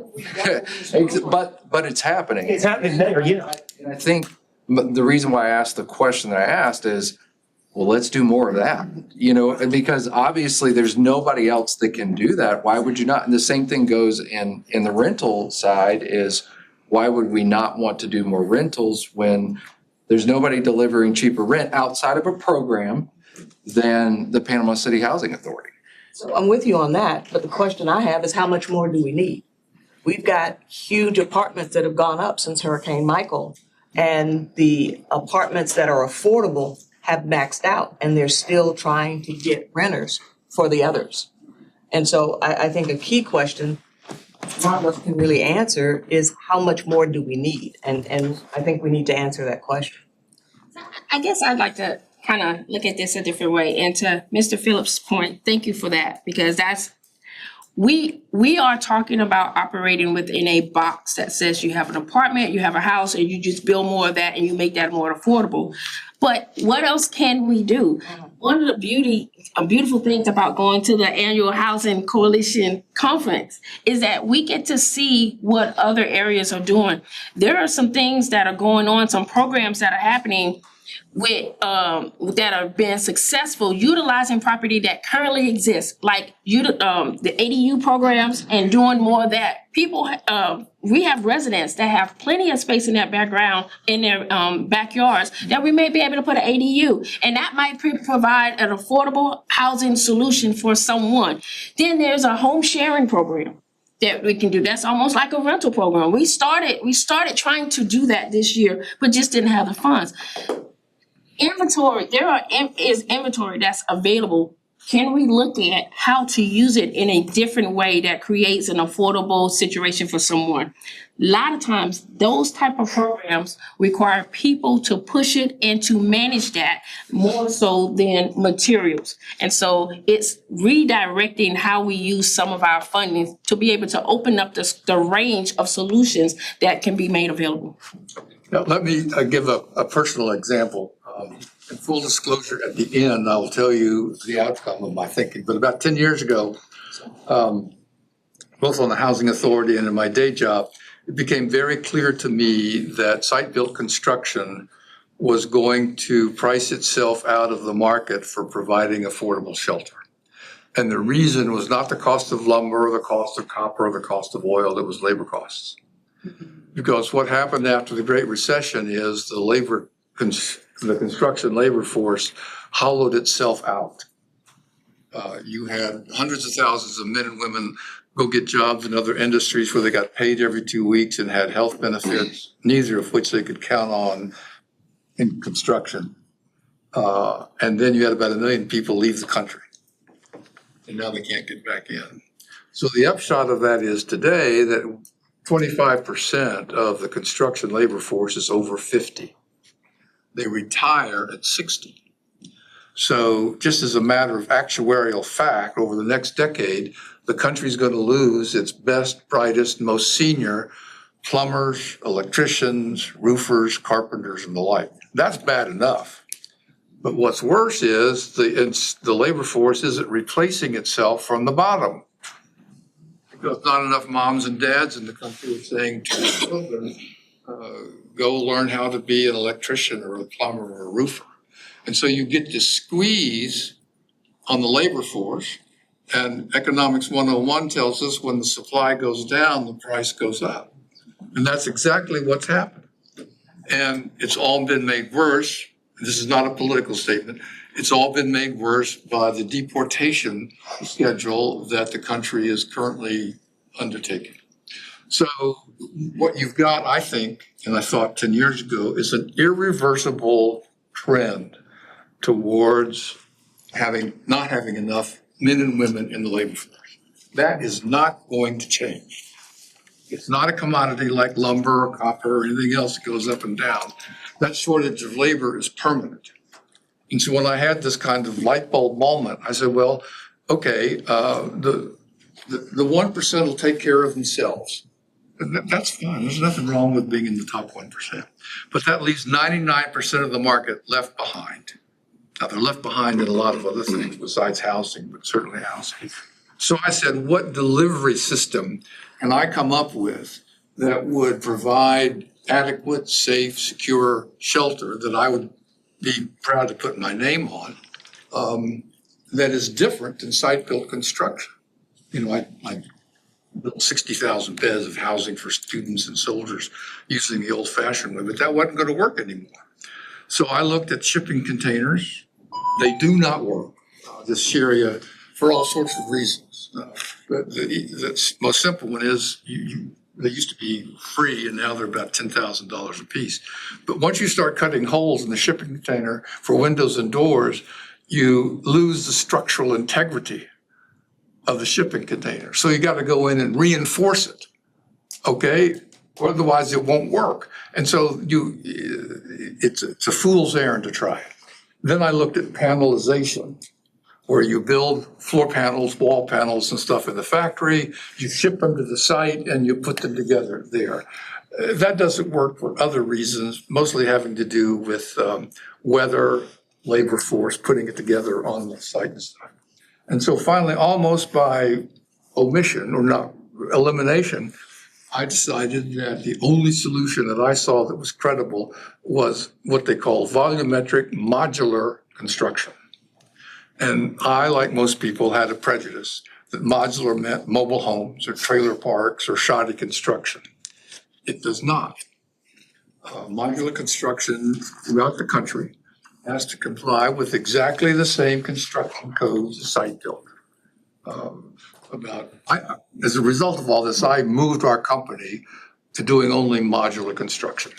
And so about 2 years ago, we built 17 townhomes for a developer in Key West. And down there, you've got to build it so that it can withstand 180 mile an hour hurricane winds.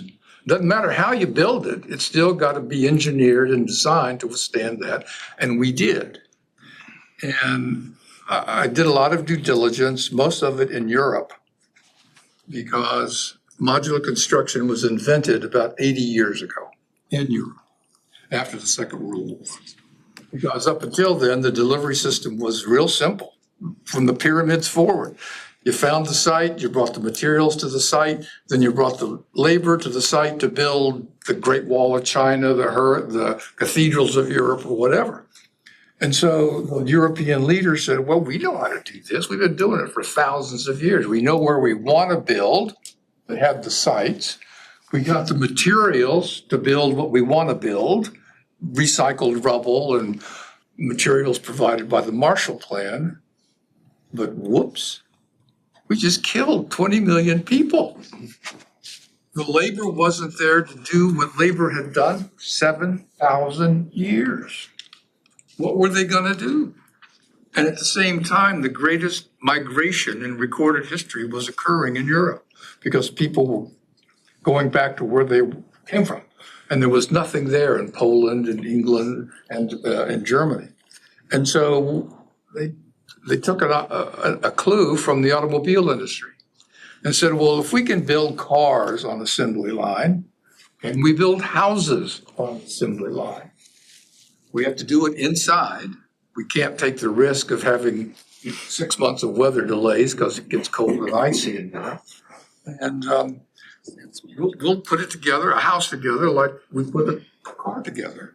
But we'll just have to do it with less than 1/10 of the traditional labor input. All right, well, thank you, Mr. Phillips. I just want to make We sure. have two of those subdivisions here. Okay, well, that goes to Robbie's point, it lowers the cost, that's the It purpose. does. We have two of them. Questions from the commission, Mr. Mayor?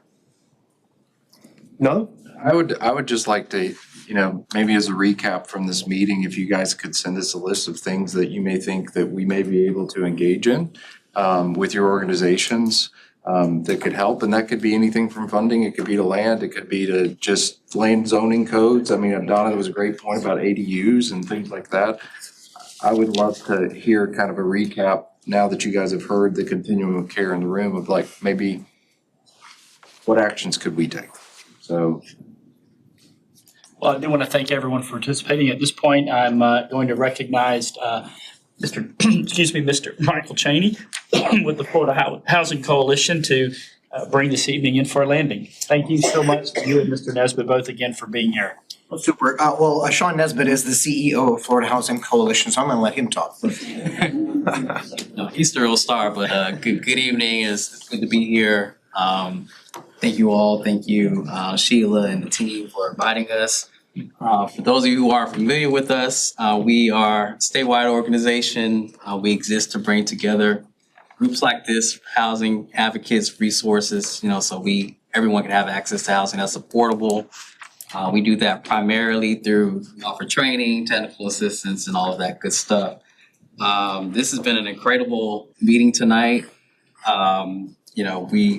This is kind of the first of a series of things. So through the state program called the CALIS program, which Michael manages for us or operates or directs, we're able to come in and provide kind of that extra third-party expert evaluation of what's happening, kind of bring in some of those examples of what's happening in other places, and hopefully see what I see in this room, which is incredible capacity that just needs to be collaboration, coordinated a little bit more, things happen a little bit faster just right now.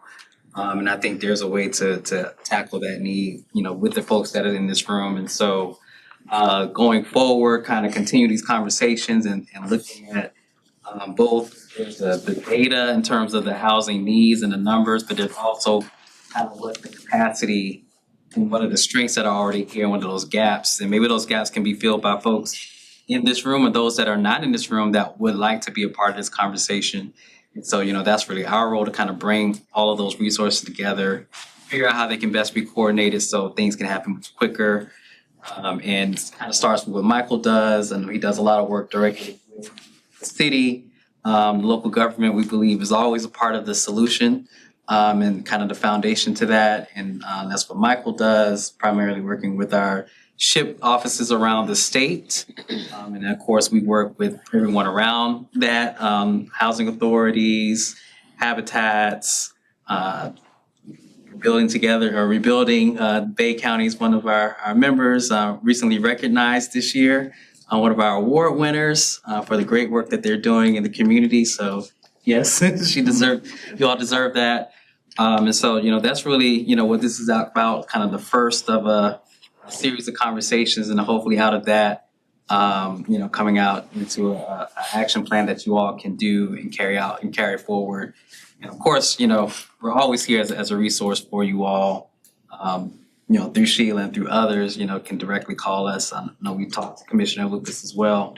Any questions you have, about what's happening around the state in terms of state policy, how you can activate that, particularly in some of these to tackle some of these issues. So there's lots of gems, I think, within our state policy that sometimes go untapped. What we think is for one thing, but it can actually be good for something else. And so to help get that thinking going on, and so that's what we're here to do. I know we passed out our Home Matters report to our commissioners, and others can get that, which kind of has some baseline data, but we like to go a little bit further. And these conversations are always helpful. I like the questions that have come from the commissioners. I think those are the questions that do need to be asked, and a lot of stuff has come out of that that I can see. For example, I know Terry can say, we build tax credit housing But if you look at, the cost and the time per unit, we have two people that can build probably quicker and faster, if they had land. And so we can kind of figure out how those things can work better and make it work financially, and also meet the needs of the folks that need to access that housing. So those are the types of questions that come about in these conversations. And sometimes it's a matter of getting folks to the room and figure out, okay, you've got this piece, I've got that piece, how can we make it come together? And it oftentimes can happen a lot quicker than we think. Here, I'll add a couple things in here too. It's really wonderful, y'all are to be commended, bringing everyone together here. Boy, we've just been jotting down all kinds of notes like crazy here. We've got all kinds of types of housing that are addressed with the organizations around the room. Special needs, the housing needs of youth. We've heard about the housing needs of elderly homeowners. We've talked about rental housing and home ownership. Disaster recovery, those experiencing homelessness. And those, those are all different sectors, all different types of affordable housing that the Florida Housing Coalition, we probably have publications on each of those different topics. This is kind of funny that we're meeting here in the government center today. Tomorrow, the Florida Housing Coalition is bringing together lots of SHIP staff from across the Panhandle, and we're going to be talking about best practices and things to inspire folks to seek out more partnerships. And so to that end, we're going to have Angela from Habitat giving a presentation about what they're doing. And we heard a lot about the partnerships that they're bringing together. I think that'll be a good inspiration for across the Panhandle. I'll mention in this publication that we've handed to the commissioners, it's our Home Matters publication. On page 18, there's some talk about the local housing policy toolkit. You're going to be hearing more about that in your next organized workshop when our coworker Cody Glazer is going to be joining you here. I think it might just be kind of fun to list off the 5 different points, the 5 different resources that are emphasized in this local housing policy toolkit. And notice how we've heard some of this already discussed tonight. One of them, use every available dollar to meet local housing needs. By the way, the publication gives examples from across the state for each of these things that I'm pointing out. Use every available dollar. Number 2, modernize zoning to expand housing opportunities. Okay, so housing zoning, land zoning, that's an important subject too. Put land to work for affordable housing. We've certainly been talking about some of that. Build strong partnerships to deliver housing solutions. Lots of talks about partnerships tonight. And put people at the center of housing solutions. So all that's going to be discussed more when we're presenting at your next workshop. Those are a couple takeaways I wanted to share. And I'll just share one more thing. We did do a little look at Panama City specifically, try to answer your question, Lucas, about the exact need. So I know Schimberg Center, if you are aware, on the University of Florida puts out a lot of data and information. A lot of it's at the MSA level or the county level. So we did look at just Panama City and kind of what's the need at the very low and moderate income level. So about 3,300 units is the shortage. 2,200 of that is at the 50% of area median income or below. So that's kind of our rough estimate as what the need is today in terms of shortage of units. That doesn't mean that all of those households are without housing. Most of them, if they are housed, they're just paying much more than what they should be paying to compensate for housing. What is that, Panama City proper or? Panama City proper. Just the city of. Thank you. Thank you. I'm not hearing things about what they call granny flats. Can you speak to that just a little bit and as an alternative to? I think that's the ADU. That's almost said. I think is a great idea. Alphabet soup. I almost said stay with the acronym is. That's auxiliary dwelling unit. Because in Hawaii, they do that all the time and it works out very well for them. And they have a very big housing shortage there and affordable housing and it seems to work. I'm sorry, I didn't know that acronym. John Walker did not know it, but. That's right. Well, thank you all so much again for coming out. As Mr. Nesbitt, Mr. Cheney referenced, we are going to be having a follow-up workshop roundtable, hopefully in the next 30 to 45 days tops. We'll be sending that out soon. I will put on each of you around this table received an email from me, several emails over the last couple of weeks as we finalize this.